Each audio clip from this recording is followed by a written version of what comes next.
Assalamualaikum warahmatullahi wabarakatuh. Sampurasun, wilujeng enjing para pamirsa sadayana. Mugia sadaya dina kaayaan sehat walafiat. Dina kasempatan ieu sim kuring Widya Anggraini bade nyanggakeun hiji warta penting dina siaran Warta Sunda.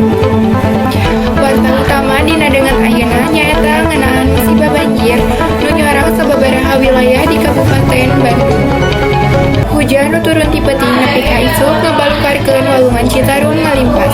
Musibah ieu kajadian dina dinten Minggu tanggal 16 Maret tahun 2025. Akibatna cai ngageunang di sababaraha kacamatan saperti Dayakolot, Ujung Soang, jeung Bale Endah. Di Kacamatan Bale Endah sababaraha cai jangkungna ngahontal antara 50 nepi ka 150 cm.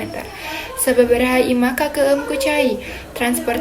Transportasi areureun sarta warga kapaksa narabos cai pikeun ngalaksanakeun kagiatan sapopoe. Evakuasi masih diteruskeun pikeun ngajaga kasalamatan balarea. Ieu banjir ieu enggal surut sarta warga nu kapangaruhan dipaparinan kasabaran, kakuatan jeung kasalamatan.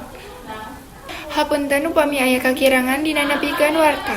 Hatur nuhun kana perhatosanana. Wassalamualaikum warahmatullahi wabarakatuh.